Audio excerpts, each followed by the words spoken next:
You want to know what really drives your appetite? I could hear you when I was peeing, by the way. Yeah, so don't talk shit, It's literally, as dumb as it sounds, weight training. Because, with my periodization of my training, I've been doing more acrobatics and skill work, which doesn't really, there's not as much resistance training, literally. Yeah. And then yesterday I did like 16 sets of legs. And then this morning I got up, I was like, oh, wow, my appetite is like what it's supposed to be. Oh, it's because I haven't been weight training as much. Weight training, like you don't do it for a second, you'll notice like it's a fucking huge difference. Yeah, I think for me it was because like I was running test, mass, and primo for most of my cycle. And like my appetite was like on and off, like not bad. And then I did tren at the end of my cycle, and that like made it pretty hard to eat. Like I felt super full all the time. You were gaining, weren't you? Massing? Oh, I was still gaining. I was forcing the food down. I wasn't missing meals. It was just harder. Oh, you're using tren to gain. Oh, yeah. I call it you're living on the edge there, bro. Yeah, I like to do that, Juji. But and then I came off all that shit, and like 2 or 3 weeks off my cycle, my appetite had just skyrocketed. It's almost good to feed the body like that, because you feed it as much as possible. Because then when you'll prep, you'll want to make like a small decrease in food, but still eat over 5,000 and start getting lean. That'd be the best spot. Yeah, that's kind of my goal. Is like I came off cycle, but like I didn't lower food. I cut my GH down, but I'm still taking all my insulin, and just like keeping my food where it is, so I can start prep pretty much at the weight I'm at now, and with the amount of food I'm eating now, because it's a lot. How much calories were you eating, Morgan, last time you dieted down? But like not the one where you got too lean. Like after that. Well, man, for Vancouver, I was doing like 4,000 on my low days, 4,500 on my high days. And that was fine, right? That wasn't. Yeah, because I got super depleted and like flat and shitty, and then kind of came back from that. Yes. Yeah. So Juji, weren't you eating like 4,000 when your first contest you did, when you did your own prep? Did you do your own prep the first one? Yeah, right. I dieted down in 2020 myself. Yeah. And then the reason I started prepping for a show is because I posted some pictures from me just dieting for fun, and everyone's like, what the fuck are you doing? I was like, I don't know, I'm just having fun. They're like, you need to step on stage, motherfucker, you look like you're a week out. I was like, yeah, I don't know. And then you hooked me up with Dorian, and then I did a prep with him. He drove the calories way further down than what I did the first time. So for the second one, even more for the second one. But I respond better to keeping the calories a little higher for sure. Yeah, because I'm really active, and I got a really good genetics for metabolism and stuff. Yeah, you do. That's for sure. Yeah, I find for me, I got to drive the calories pretty low for like a really short period of time just to get like my lower back lean, like that would probably be like 4 or 5 weeks out. And then I can put the calories up pretty damn high without like gaining fat back. Yeah, you never really gained fat this whole off season. There's a little bit on my back. Not really. No, not much. Yeah, no. I don't know. I think I'm probably gonna have to lose like 40 pounds, maybe 35, 40. I mean, the thing is, maybe you'll lose like 40 or whatever, but it's like a lot of that will be like that water at first. Oh, definitely. Which is what sucks so bad is that in like a week you lose like some. For me, like in the first week I would diet, I would lose sometimes 6-7 pounds. Oh yeah, dude. I know that's gonna happen to me. Then you're not leaner, but like you're smaller. Yeah. Yeah, exactly. You just look shittier. Basically. Yeah, you're flat and fat, which is not good. That's when the oversized shirts were broken out. You wear those for like, you wear those for like 6 weeks until you start getting lean, and then you start wearing tank tops and shit again. Yeah, you do all your shots. You do all your shots in your delts for a week, so they're swollen. Exactly. Exactly. Front, side, and rear delt shots only. Yeah, that period of time. Yeah, you're right. Those first 2 or 3 weeks, Antoine, when you're like 16 weeks out, that's just fucking worse. You're like, you're flat and kind of soggy looking. You're like, fuck, and you don't feel good because you want to eat a little bit more. You're like, this is the worst of every world. I know. Yeah, the start of the diet's the worst. Start of the diet sucks. I only look good like sub 6 weeks out, but then in that, it's like my back carries fat, and it's not the biggest body part. So unless I'm like doing one of the fancy poses, I look like. Nah, man. I remember when you got to like 8 weeks out, and like you just walked in the gym one day, and I was just like, "What happened?" Like you just like turned over. You went from having like a big waist and like kind of small arms and shoulders to like a small waist and big arms and shoulders like in like 2 days. I wonder what happened. I don't know. I think the body does this. Everyone thinks like, and people think in terms of like progress like this. Mm. It is never like that. It's like this. Like nothing is fucking changing, or it's like this, depending on what you're talking about. But it's just steps, man. That's this linear, progressive, whatever the fuck. It's just ridiculous. It's all steps, all thresholds, all quantums, all of that stuff. Nothing's changing for 4 weeks. You wrote an ebook on steps. I think so. Yeah. Yeah. There's a poster right to your left of a guy going up the stairs. Yeah, it's over here. Oh my god, my art wall. The one I'm talking about is I saw it, top right.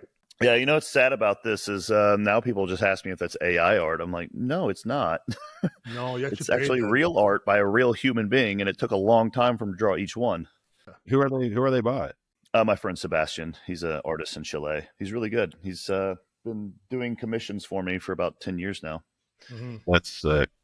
Yeah, every ebook he does, he gets him to do like a cool cover for it. You guys want to see the only art that I have in my found up? Sure. Yeah. Oh yeah. Is it the Madonna something or Marilyn Monroe? Oh, it's right behind it. It's right in front of him. Yeah, why don't you have like Arnold or something instead? Why do you have a chick doing bench press with 5-pound dumbbells? Wait, Xavier, are you sitting on the floor? No, I'm sitting on a couch. It's just the couch is low. So do you see a jungle, or if you look outside the window? Yeah, sure. Okay.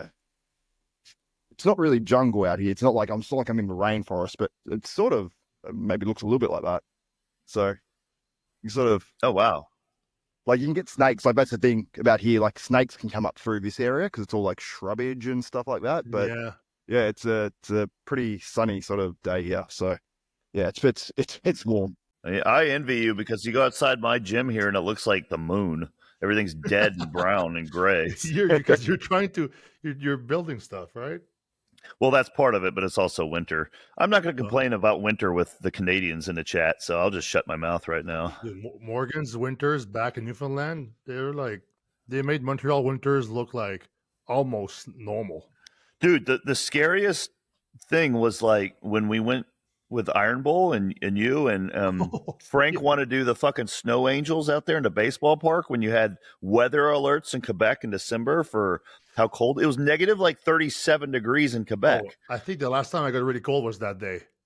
Dude, it was scary. Like we went out there for 3 minutes and I thought I was never going to feel my hands again in my life. Like it was very scary. I was like, you will die if you're out here for a little over like. We had like the Iron Bowl sled out too. We were doing content.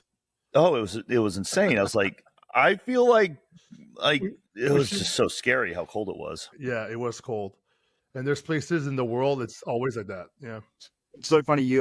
I've sometimes seen people climb Everest and stuff like that, and I'm like, yeah, like you could do that sort of thing. You could handle it. It's just cold. You can, and then you go somewhere where it's not even as cold as that, or you just go in a bit of snow, and you're like, no way. Like you said, like your fingers feel like they're frozen. You're like, oh, what?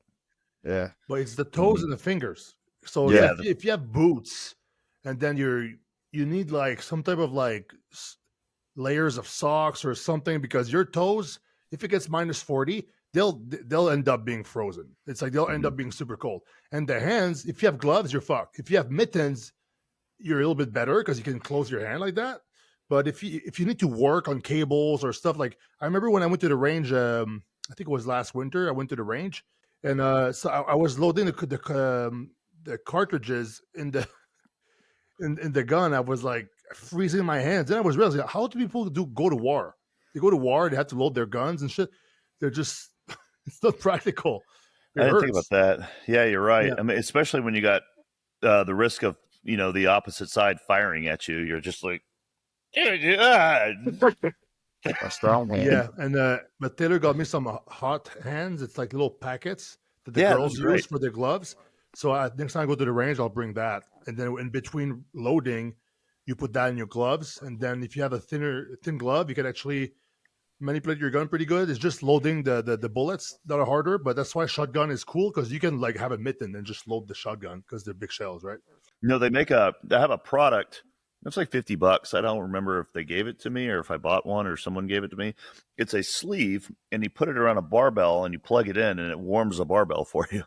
That's hilarious. That's crazy. It is pretty funny. I can imagine like some people could probably use it because if you've ever been in like woken up and done a garage gym workout in like the wintertime, holding the barbell is like, ooh, this is kind of like cold steel. Like that steel gets colder than cold, you know? Yeah.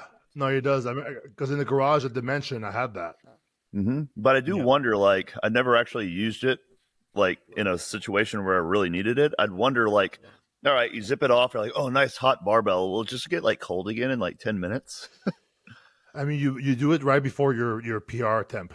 I guess so. Yeah. Yeah. You have the smelling salts, the chalk. You have the bar heater. You got the right track at the right time in the chorus. That's going to start.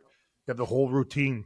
Oh, yeah. we can't show that to the powerlifters. They're going to add that to their protocol. Oh, dude, you should see my. I've turned into one of those like laughable old head power lifters. You should see my like pre-workout crate where I got the fucking hot cream and the latex gloves to apply it to all the fucking things, and I got the KT tape, and I got the fucking what else do I got? I got the sleeves, and I got all this stupid shit. I'm like, use the latex for the baby powder. Is that what it is? So I put the latex gloves on before I apply the hot cream so they can take them off. Okay. So I have it all over my hands. I don't have to, you don't want that shit on your hands. It's all greasy and smelly. You sit there and smell your fingers over and over again. You can't stop doing it. Like, you know what I mean? Would you guys rather a really cold gym or a really warm gym? I'd rather have a really warm gym. I think warm, honestly. Yeah, sweating is good. Sweating, that promotes a good workout. Cold is like, holy shit. Yeah. You gotta keep all these layers on right before you take them off for a good set. I know one of the first things I trained at had like, it was all like good old hammer strength. So that's why we used to train there. It was one of the only gyms in the city that had that equipment, or the only gym. But like they used to budget so hard on the power, and we'd walk in there every single time, like especially in the winter. In the summer it would just be really hot, and the winter would be really cold. So we're literally in there with like, you'd have a tank top on, a t-shirt on, a pullover, and a hoodie. And like, that's how you would start your workout. And then like, each exercise, you would like take off a layer until you're eventually like down to the tank top, get a couple like post-workout pump picks, and like put all your layers back on and like leave the gym because it's like -20 outside. So I do the acrobatic stuff, even if it's winter over here.